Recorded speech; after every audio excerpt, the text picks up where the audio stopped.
নমস্কার বন্ধুরা, বৃষ্টির এই সিজনে অর্থাৎ জুলাই মাসের শেষের দিকে আমরা চন্দ্রমল্লিকা করা শুরু করেছি। গত দুদিন আগে চন্দ্রমল্লিকা গাছ প্রথম প্রতিস্থাপন করলাম, অর্থাৎ গাছগুলোকে বসালাম। গাছগুলো কিন্তু ধরে গেছে। এরকমভাবে আস্তে আস্তে করে গাছগুলোর বৃদ্ধি হবে এবং গ্রো করবে। তার মধ্যে কিছু কথা, গাছের গোড়া এরকমভাবে শুকিয়ে যাচ্ছে, তার মানে কিন্তু গাছের গোড়ার যে জলগুলো আছে সেগুলো কিন্তু গাছ টানছে এবং তারপরে কিন্তু গাছ গ্রো করছে। এই অবস্থাতে যদি দেখছেন যে গাছের গোড়া শুকিয়ে যাচ্ছে, আবার জল পেলে গাছ ঠিকঠাক নিজের মতন করে গ্রো করছে, তাহলে কিন্তু ভাববেন যে গাছ ঠিকঠাক আছে। গাছের গোড়ায় জল শুকিয়ে গেলে অবশ্যই গাছের গোড়ায় জল দিয়ে দিন এবং পারলে সকালবেলা করে গাছের গোড়ায় জল দিন। আর যেহেতু এখনও ছোট গাছ, সেহেতু এই গাছের কিন্তু দুবেলা জলের প্রয়োজন হবে না।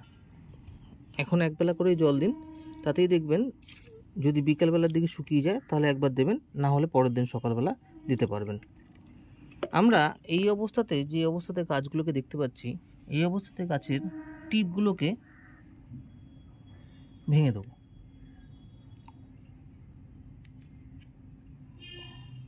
টিপগুলোকে ভেঙে দিলাম তার কারণ, যেখান থেকে এই ছোট চন্দ্রমল্লিকার টিপ অর্থাৎ অগ্রভাগটা ভাঙা শুরু হবে, সেখান থেকে কিন্তু এর গ্রোথ নেওয়া শুরু হবে।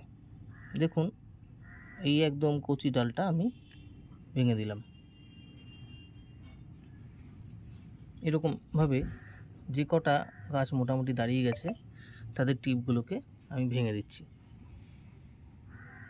যেহেতু এখনও পর্যন্ত দুদিন হয়েছে গাছের লাগানো বা গাছটা প্রতিস্থাপন করা দুদিন হয়েছে, সেহেতু গাছগুলোকে কিন্তু এখনই আমি সার দিইনি এবং গাছগুলোকে এই অবস্থাতে সার যা মাটিতে আছে সেই অবস্থাতেই গাছ দাঁড়িয়ে যাবে। আপনারা চেষ্টা করুন এইরকমভাবে গাছগুলোকে আস্তে আস্তে বড় করে তোলার। দেখবেন শীতকালে এই গাছগুলোই প্রচুর ফুল দেবে। ভালো থাকুন, সুস্থ থাকুন বন্ধুরা। নমস্কার।